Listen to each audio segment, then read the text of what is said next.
guess I'm officially getting forgetful. Sometimes I come over here and realize I didn't bring my phone with me, and this time, when I went back to get it, we couldn't find it. So everybody was running around over there trying to find it. The troubles with modern technology, I guess. Anyhow, good to see all of you here. There are quite a few people missing this morning because of various family events and other things that are going on. But we're still going to have church, and we're still going to worship the Lord. So let's start with a word of prayer. Lord, thank you we can be here today. Bless us, bring us together in spirit that we can worship you. And would you come and meet with us and help us to hear from you. In your name we pray. Amen. Sorry to hymnal, Jessica and Lisa to sing. Let's turn to number 302.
Back to number 164.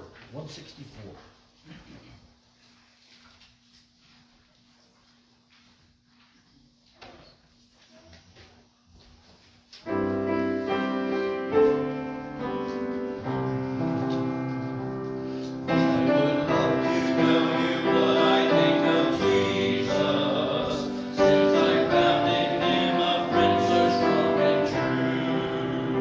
I would tell you how you truly like me.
something you don't care for?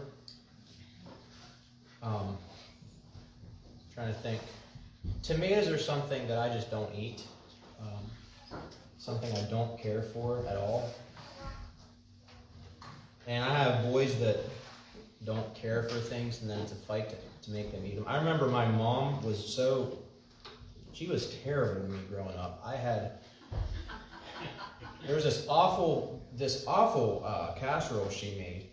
It was made out of zucchini and potatoes, and it was mushy. And I mean, it took a lot of water to get that down. And she made me sit there and eat that. And my brother was outside playing ball with my dad, and I could not get up from the table. I had a rough childhood. I mean, pray for me, because I think there's some bitterness there. But you know, just there's that word, I don't care for that. It's kind of like this, you know? Jesus cares for us. He does more than that. He actually cares for us. He takes care of us. He protects us. I don't know why my mind went on that train of thought, but I'm just glad I have a father that really loves me and cares about me. So, I gave him my testimony. Who's next?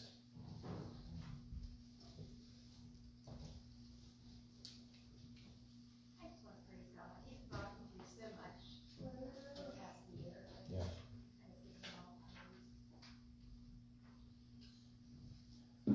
That's for sure. Good to see Patty up and about. Somebody else?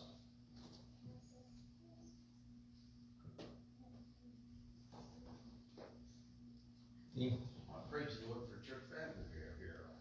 Amen. Wait a couple months, I have family down there, but it's nice to come back with family here. Appreciate it. Father?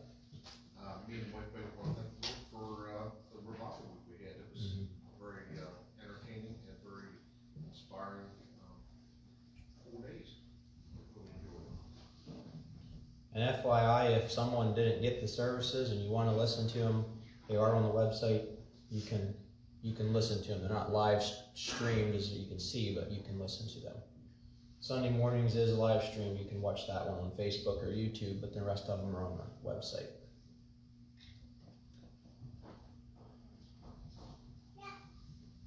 Brooke. I have praise. My father is doing fantastic. They did do the surgery not last Monday, but the Monday before, and they actually brought him home that Wednesday, which we all were really shocked about. He's walking around, he's eating like normal. He can't lift more than 5 pounds, which is kind of hard for him. As of now, he can't go back to work until he has an appointment on May 11th to see if he's even allowed to go back to work. That's kind of like an appointment to see where he's at, follow up kind of stuff. But I just want to thank everyone for the prayers and thoughts and everything. We could really feel it. And I know that like in the middle of the situation, we couldn't really see God's hand, but like looking back over the events that happened, like we're just so thankful that he didn't have the stroke on his way home from work. And when he had his seizure, he was around professionals that could take care of him. And everybody's been so great. And I just want to praise the Lord for everything he's done through this. That's a crazy story. I fully expected there to be a much worse outcome with that, and that's an amazing miracle that he's doing so well. Keep praying for his recovery. I did get word that from Jean Kennedy last night. She did come home, and they are waiting for the kidney infection to clear, and then they're going to... Wait, I didn't give you this update on that one, I don't think. The last update I'd given you, they thought she had an obstruction, which I think she did, but here they found she had a very large kidney stone, and it blocked the duct, and it caused a bad infection, which then was starting to get into her blood. And so they got that cleared up, and now they're just waiting for it all to calm down for her they can actually get rid of the stone now. She does have diverticulitis to a point, so those things together were kind of compounding the issue. But yeah, she is home and doing much better. Keep praying for her. And Sue called me. Changed the medication a little bit, I think. But there's really nothing they're going to do for her. She has some buildup in her arteries, but nothing that needs taken care of, they said.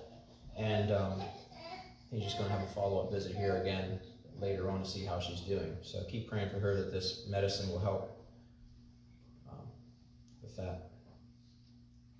Anybody else? Praises? Doug? Continue to pray for John a lot. They ended up having to do a second surgery. They took off all of his toes on his left foot.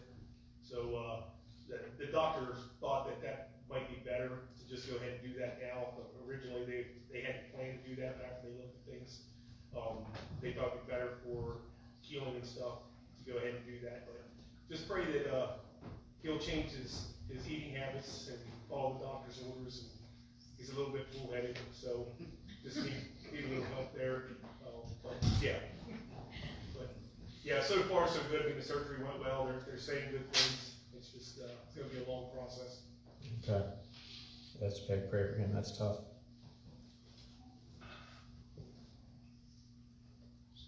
I know Peggy had her doctor visit here this week. I didn't hear an outcome yet, but Monica? My niece Kelly Dukeman, who we've been praying for, that has the bone cancer, she had another scan, and she had on Facebook that she's not gonna tell what the results of the scan was till she sees her doctor, but it sounds like it might be going in the wrong direction. Okay. Her tumors are growing, so I think she should have an update. Let's pray for her.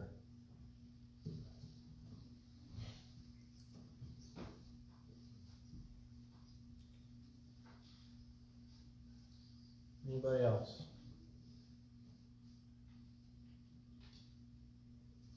All right, let's just bow for prayer.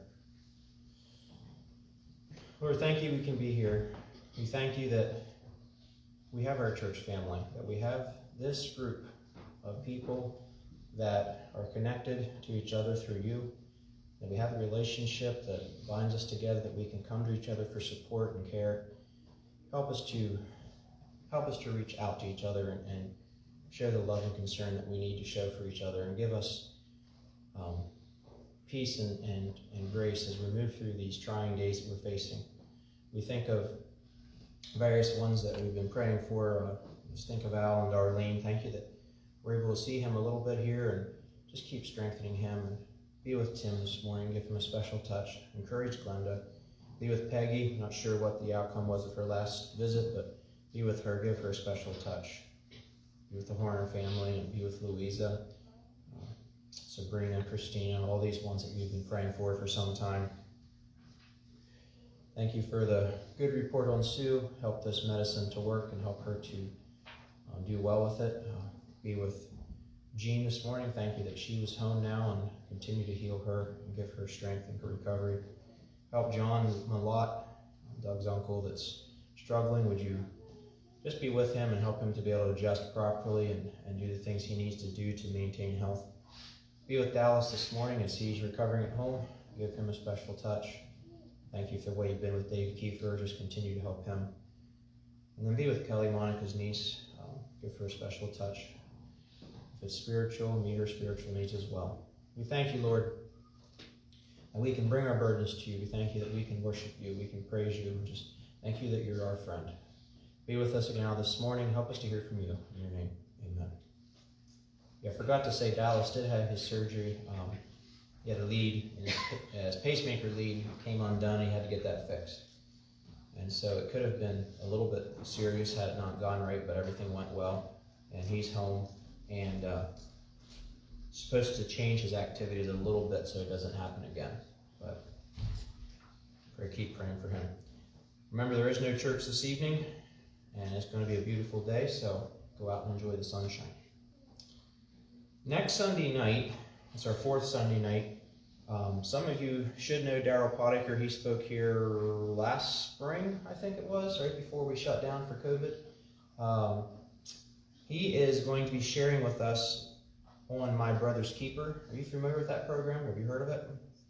It's basically an orphan organization in Romania, and he's going to be sharing with us about that next Sunday night. So come and support that. Sunday school board meeting Tuesday night, at this point, we're still planning on that VBS meeting on Thursday night still. May 3rd is the mother-daughter banquet, so see Patty or Rebecca on that. And then, not this coming Sunday, but the following Sunday, my family won't be here. We're going on vacation April 30th through May 7th. And Jack Knoll is going to be filling in for me, but he's bringing the Gospel Strings. If you're familiar with that group, it's just the group he sings with. They're going to share songs and a short sermon of some sort during the service. So just to give you a heads up on that, to come to support that. Am I missing any announcements? That's right. Yeah, I'm missing you. Do we want to let Pam talk though? Yeah. Do you want to come up? Do you want to come up here or not? No, I'm not gonna. All right. You Everybody- need to come up here. Everybody can hear me. You should be on the video then. No. So in Sunday school this morning, Nelson asked what's one of the ways that our church can, I wrote it down, advance God's kingdom. I should have remembered that. One of the ways is to volunteer for our BBS program, third week of June. We still have so many openings for teachers, any for helpers, our craft. We just have anywhere you would want to volunteer, it's open to volunteer. It really is one of the ways that we can reach out to children in our community that maybe aren't going to ever hear this message if not to come to BBS somewhere. And I can tell you that, you may be sitting there thinking, but I don't have time, or I don't have the talent, or I don't have the energy, or anything like that, but you do, and God will provide all of that. I know of a church that is much, much bigger than our church, and a few years ago, they weren't able to have VBS because they didn't have volunteers in their church. So, please follow God's leading. Please follow that voice inside you that's saying, you can do this, and you do have the time, and you do have the energy. Please help us to make this happen, because it's a really special week. It flies by, the nights just fly by, the week just flies by, and you just never know who it's going to touch and what's going to come from it. And we might not ever know, but it does plant seeds. So please think about doing that. We'd like to get the material out there as soon as we can for the teachers, so that they know they can plan things and think of what they want to do. So please see somebody or sign up on the board. Jessica's always available to talk about that, or really give it some serious thought, because we really need to get planning. Thank you. See, I think this is so much better if it had been on the video. Probably. Thank you, Pam. Appreciate that. All right, I think, Jessica, you have a song? You don't? Okay.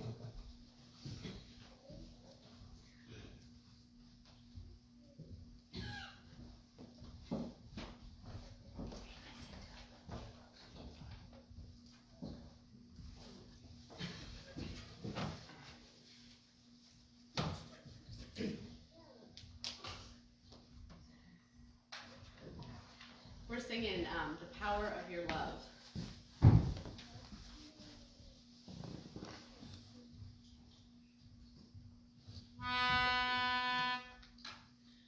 Lord, I come to you, let my heart be changed, renewed, flowing from the grace that I found in you. Lord, I come to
Thank you. I really like that song. Appreciate that.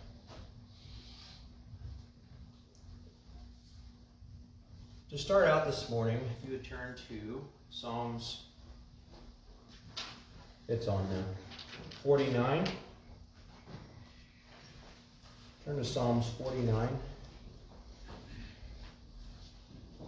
This morning is more like last night, actually.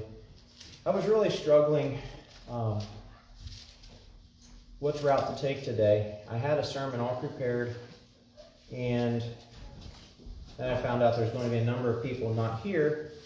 And the sermon that I had prepared, I just felt like it'd be much better received in person. I know we're doing it online, and you can listen to it, look at it later, or watch it live. I just felt like that message would be better received in person. And just to give you a little bit of heads up for that, I'm going to do that next week. And I don't know how many of you are familiar with this song, Truth Be Told. It's a very, very powerful, it's a new song. But it basically talks about hiding behind our wall of everything's just okay, we're fine. And pretending that it's all good, when deep inside we have hurts and struggles that we need to share. Maybe something that needs confessed, or a burden that needs to be shared with someone else. And it's a song that's really touched me, and it's been going through my mind a lot. If you haven't heard it, just look it up on YouTube. It's Matthew West's song, Truth Be Told. But I'm going to attempt to sing that for you next week. I actually had it all practiced and ready to go today. And the sermon is going to be on that line of bearing each other's burdens. And we are going through, it's always happening, but it's more so now. So many struggles that we're dealing with. And we need to be able to have our Christian friends and family bear our load. And I think we do well with that, but there's always room for improvement on that level. So be thinking about that, and be thinking, and encourage you to come and attend next Sunday. So after I felt like, I think I might wait on that message. And yesterday, of course, really short notice to get another sermon together. So I decided I'd go back in my notes from years past and just see if I could find a message that would fit today. And I really think the Lord led me to this one. It was kind of unusual.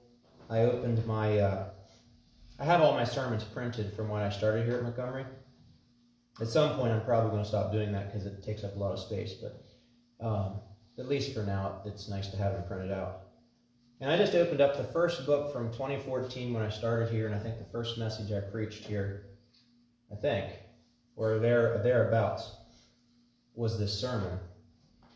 And as soon as I saw the title and remembered what it was about, I thought, this really fits right now, because we are living in a time where we're trying to prepare.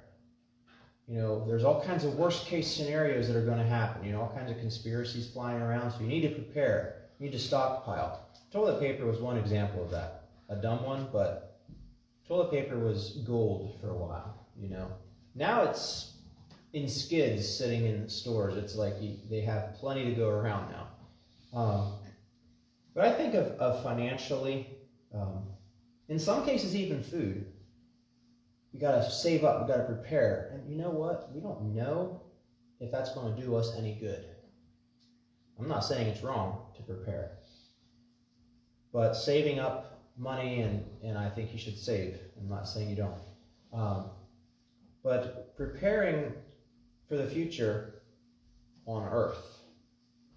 Are we preparing for our future in heaven? So that's what I want to talk about. And my sermon title is, Where Are Your Treasures?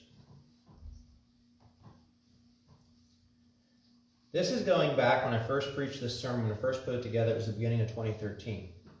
It's hard to believe that was 8 years ago already. And Isaiah was a baby. Or, not a baby, he was 2. A baby. It's interesting going through here. Some of my illustrations are about Isaiah, and Jeremiah wasn't on the scene yet.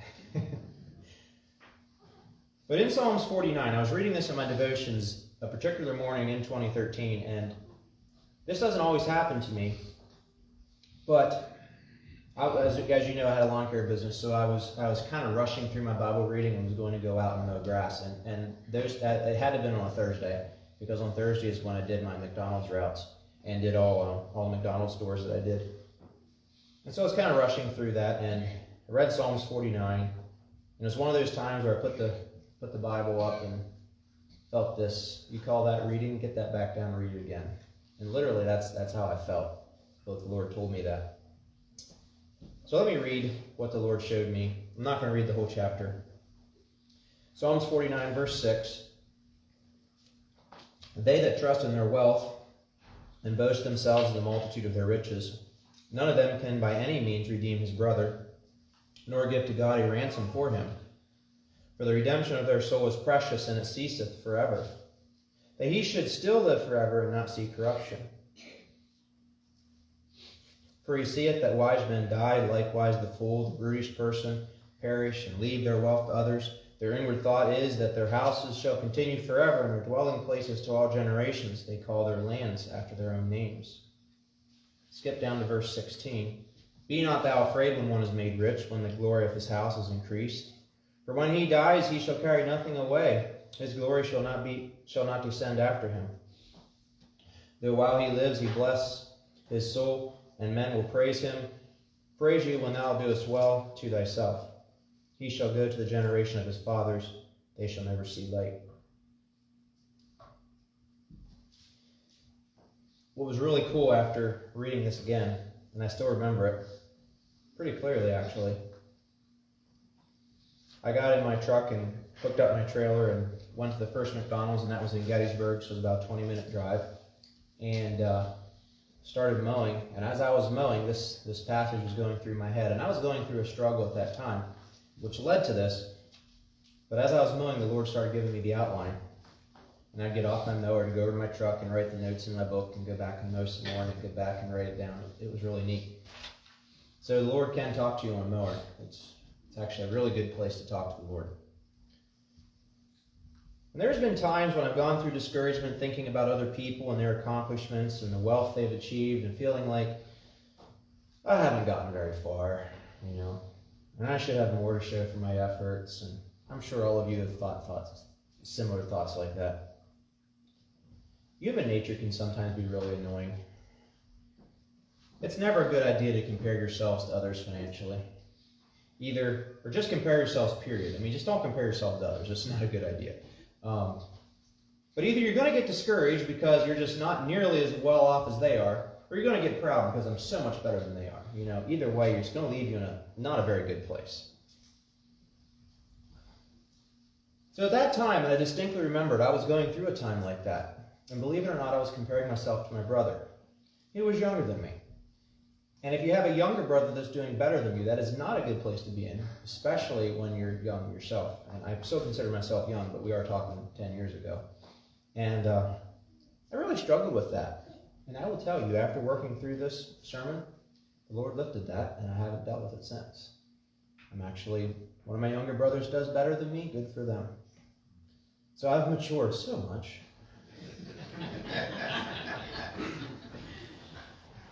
Anyway, looking at the chapter there in Psalms 49, verses 6 to 11 is basically saying, your wealth isn't going to get you or your family to heaven.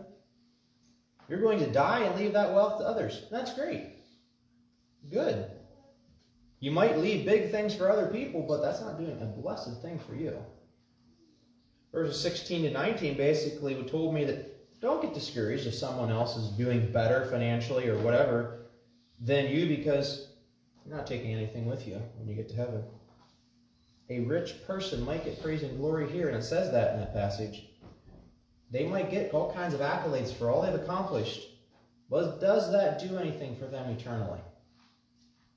And this caused me to think about my priorities. It's not wrong to have wealth. Absolutely not. I know some very wealthy, very wonderful Christians that did great things for God's kingdom by their generosity.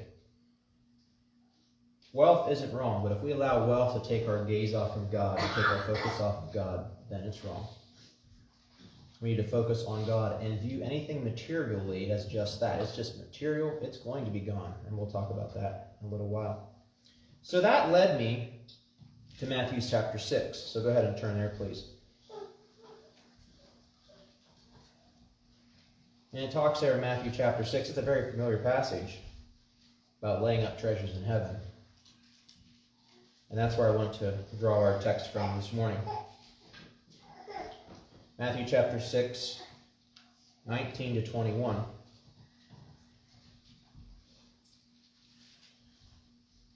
Lay not up for yourselves treasures on earth, where moth and rust doth corrupt, and where thieves break through and steal. But lay up for yourselves treasures in heaven, where neither moth nor rust doth corrupt, and where thieves do not break through nor steal. For where your treasure is, there will your heart be also. There are two types of treasures. We can place them in two scales. There's earthly treasures, and there's heavenly treasures. So let's talk about earthly treasures just for a minute. Today's culture cries for more, bigger, better, right? I know for myself, it's really easy. Man, that truck's really nice. I wouldn't mind getting that. Or those golf clubs are really nice. I wouldn't mind getting that. I don't drool over rifles or bows, anything, or crossbows or anything like that. You know, I think of normal things like golf clubs and softball bats. You know, but it's really easy to get caught up in that. Oh, mine isn't good enough. I need the next better thing. Because surely, if you spend the $600 on that brand new driver that Callaway just brought out, that's going to help you hit it a lot better. Probably. At least that's what they tell you. But there's many, many examples of earthly treasures. But they're just that. They're earthly. They don't last. Verse 19 said, that we just read, moth and rust will ruin them in time. Now, the interesting thing about this sermon was I prepared it shortly after I purchased my truck that I own right now. And I bought it brand new, and I never had purchased a new vehicle before, and I probably never will. I shouldn't say never, but likely not. And I quickly realized that there is problems with a new vehicle. The problems are they get dirty faster. It takes a lot more work to keep them clean. Older vehicles, they don't get dirty as quick. Right, Jason? Is that how that works? Jason doesn't care. He said he got his truck to work. So a point in my early owning of that vehicle, it had rained a little bit, and I knew there was a road near my parents' place that they'd recently chipped and tarred, and I figured it rained, so it's safe to drive on. So I didn't go slow. The next morning, I saw these tar flicks all over everything. It's like, you gotta be kidding me. And I spent several hours getting all that tar off my truck. It was an earthly possession that really disappointed me. But my point is, earthly possessions will deteriorate. Scripture says that all of our possessions one day will be destroyed. 2 Peter 3:10 says, but the day of the Lord will come as a thief in the night, in which the heavens will pass away with a great noise, and the elements shall melt with fervent heat. The earth also and the works that are therein shall be burned up. That's a pretty telling verse. I mean, everything's going to be gone. Everything we own, physically, will one day be gone. And in that moment, they won't matter to us. When the end of time comes, it will not matter to us one lick how much we have and what shape it's in. Because in that moment, all that will matter is whether we have treasure stored up in heaven. So for the rest of our time, I want to talk about heavenly treasure. What is a heavenly treasure? So this might sound kind of corny, but it actually, for me, it really makes it clear. You know the statement, you can't take it with you, right? So like my grandpa would say that, well, you can't take it with you. And so that's his excuse for spending money on his grandchildren or whatever. Or was his excuse. Anything that you can take with you to heaven is an earthly treasure. Anything else is not. So whatever you can't take with you, it's not an earthly treasure, or not a heavenly treasure. And there were 3 specific treasures that I feel like the Lord gave me. And I want to share them in, am I saying earthly or heavenly? I mean heavenly if I said earthly. But 3 heavenly treasures that the Lord specifically gave me that I just feel like They are treasures of heavenly value that there is no value to be placed on them. And I'm going to share them in order of their importance, in my opinion, and I want you to listen closely how I share them and see if it rings true for you. But the first heavenly treasure is others. Other souls are you can't place a value on them. They're an incredible heavenly treasure. In Matthew 5, Jesus tells us we're the salt of the earth, the light of the world, and we're supposed to share this good news. We're supposed to tell others. That's our duty as Christians. God has done incredible things for us. Why shouldn't we tell others about that saving grace that God has given us? And Paul tells us that we're in debt to the unsaved. And I love that what he uses here. He says, I'm in debt both to the Greeks and to the barbarians, both to the wise and the unwise. He splits them into two extreme camps. The Greeks were elite. They were the cream of the crop, so to speak. And the barbarians, well, that was explanation enough. The wise and the unwise. He's saying he's in debt to everybody, no matter what their social status. We are to share God's love with others so we can get others to heaven. That's a heavenly treasure. Are we willing to be salt and light? You know, we all have different ways of sharing. Personally, I think a silent testimony, just people seeing how you live and behave, I think that's probably the most effective. People are watching us. What is our testimony leaving? Does everyone know that we're a Christian? I think of verbal testimonies, and yeah, there's a place for that. It's not just for the preachers and the teachers and the missionaries. You can witness to people at work. And I like the stories that I hear of some of you that have shared those, that you witness to people at work. Your neighbors, maybe they're annoying and you need to go talk to them and share God's love. Who knows? Witnessing can be intimidating, but God can help you with it. And then there's an active testimony. What I mean by active testimony is simply that we share our love in actions, whether it's just lending a helping hand if someone needs help or just a listening ear. Actively showing them God's love to show them, hey, Christ has done something to me. I want to show him to you through my actions. And I think a great example of an active testimony is the story of the Good Samaritan. That's a pretty incredible story. Just the fact that this man that was considered pretty low scale to the Jews, his own kind didn't help him, but the Good Samaritan did. And he showed God's love to this man that didn't even like him. Don't ever think you're a second-class Christian because you don't proclaim Christ like Peter or Paul. Discover your own method.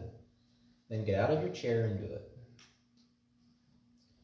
I think one of the coolest things about heaven will be when people come up to us and say, I'm here because of you. There's a song, and it's actually getting some age to it now. But I want to read it to you, and I'm sure many of you will recognize it. But it's powerful words. I dreamed I went to heaven, and you were there with me. We walked upon the streets of gold beside the crystal sea. We heard the angels singing, then someone called your name. You turned and saw this young man, and he was smiling as you came. He said, friend, you may not know me now. And then he said, but wait, you used to teach my Sunday school when I was only 8. Every week you would say a prayer before the class would start. And one day, when you said that prayer, I asked Jesus in my heart. Then another man stood before you and said, remember the time? A missionary came to your church and his pictures made you cry. You didn't have much money, but you gave it anyway. Jesus took the gift you gave, and that's why I'm here today. Thank you for giving to the Lord. I am a life that was changed. Thank you for giving to the Lord. I'm so glad you gave. One by one they came as far as the eye could see. Each life somehow touched by your generosity.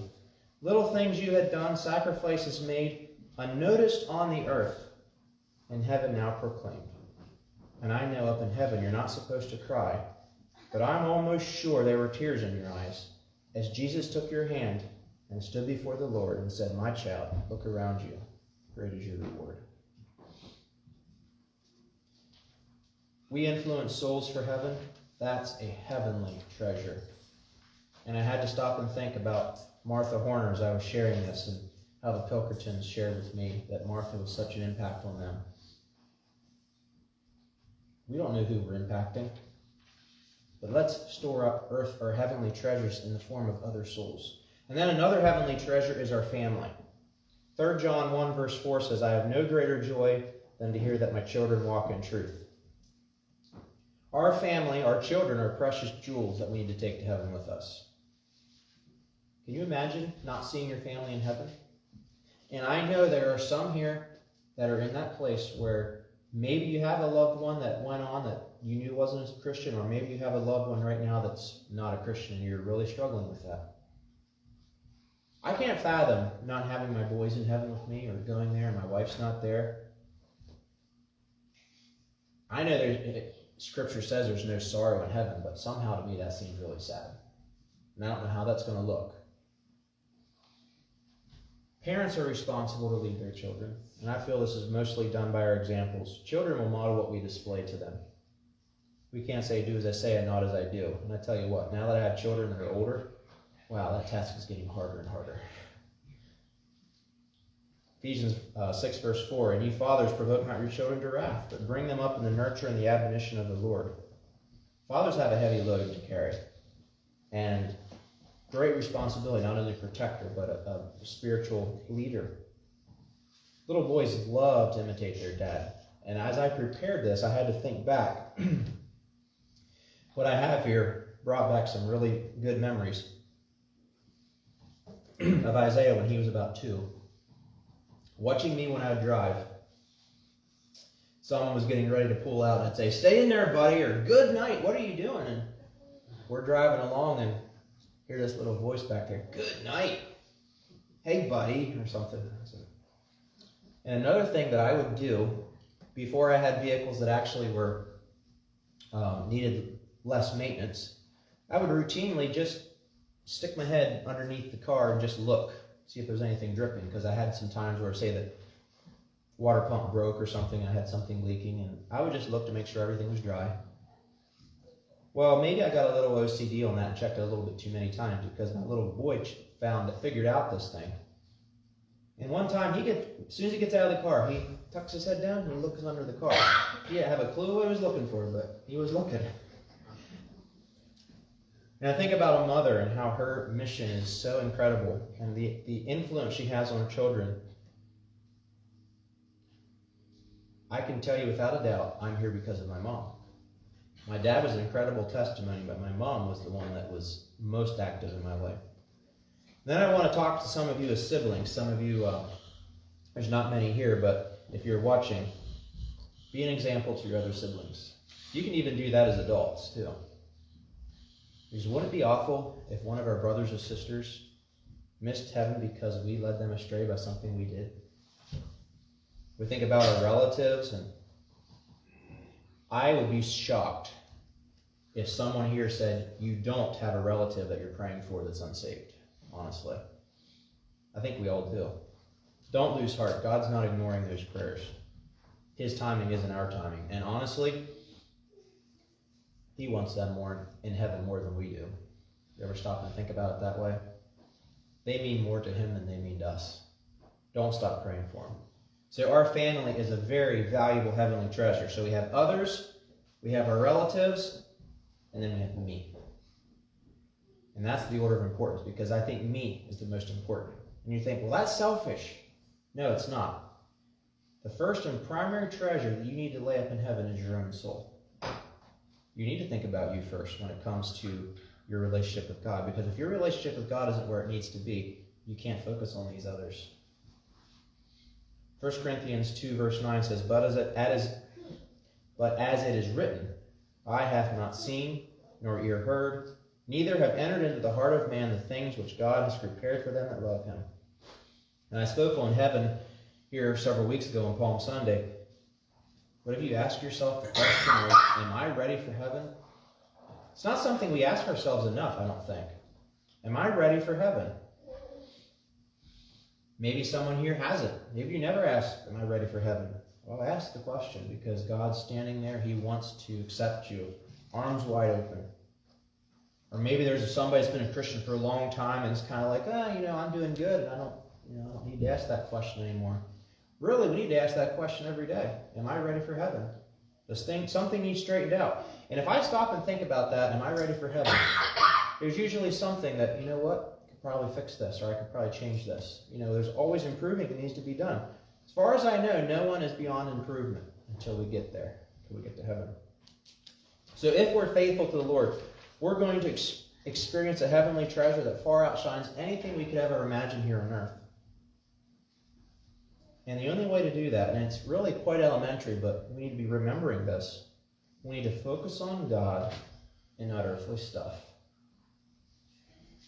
If we focus on God first, all those other earthly things will fall in their correct place.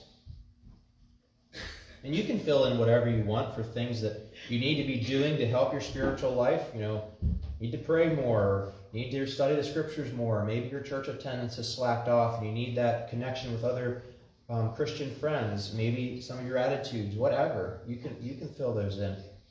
But whatever the case is, stop and put God first. And get your heavenly treasure stored up, your soul. A couple of scriptures I want to share with you. Matthew 13:46. Who, when he had found one pearl of great price, went and sold all that he had and bought it. And then verse 44, Matthew 13:44.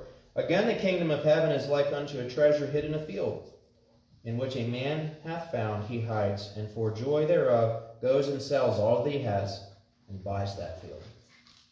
See, these men sold everything they had to buy something they thought was priceless. And that's what we need to do with our heavenly treasures, our souls. Sell out completely to whatever we think we need to do here on earth and follow him only. And then someday experience that treasure that goes beyond anything we can imagine. And I shared several weeks ago about heaven and just the incredible beauty and all the stuff God has been doing. And I said, imagine 6 days it took God to make this world we live in. What must he have been doing up there for the last several thousand years? And in Revelation it talks about the 12 gates being 12 pearls. Every gate was one pearl. Can you imagine that? And we're not talking just a door like this size. We're talking a gate. They're pretty big.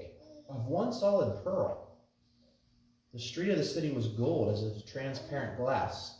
That'd be like those bridges that you walk on that are made of glass and you can see down like 1,000 feet. It's really freaky. Imagine walking. Does that mean you're going to see all the way to earth through the streets? I don't know. But this verse, in just one verse, describes things we can't even imagine. This story was printed in the Atlanta Journal-Constitution, and I have no idea what that is, but apparently it was printed there. A rock hound named Rob Cutshaw owns a little roadside shop outside Andrews, North Carolina. Like many in the trade, he hunts for rocks, then sells them to collectors or jewelry makers. He knows enough about rocks to decide which to pick up and sell, but he's no expert. He leaves the appraising of his rocks to other people. As much as he enjoys his work, it doesn't pay the bills.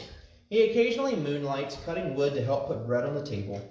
While on a dig 20 years ago, Rob found a rock he described as purty and big. He tried unsuccessfully to sell the specimen, and according to the Constitution, he kept the rock under his bed or in his closet. He guessed the blue chunk could bring as much as $500, but he would have taken less if something urgent came up like paying his power bill. That's how close Rob came to hawking for a few $100s what turned out to be the largest, most valuable sapphire ever found. The blue rock that Rob had abandoned to the darkness of a closet 2 decades ago, now known as the Star of David sapphire, weighs nearly a pound and could easily sell for $2.75 million. Some people throw away the priceless treasure of heaven and a life spent with Jesus for the short existence of pleasure on earth. And hey, I'm the first one to say I want to enjoy life to its fullest. But I don't want to do something in life and throw away my chance at an eternal treasure in heaven. Our treasure in heaven is priceless. Let's not throw that away. So I don't know about you, but I plan on, with God's help, serving the Lord faithfully so I can reach that heavenly treasure. The body of David Livingstone is buried in England where he was born. But his heart was buried in Africa where he loved. At the foot of a tall tree in a small African village, the natives dug a hole and placed in it the heart of this man who they loved and respected. If your heart were to be buried in the place you love most during life, where would it be buried? In your pocketbook? In an appropriate office space downtown? Under your mattress? In your garage? Where is your heart? So let's remember, where your treasure is, there will your heart be also. Let's pray.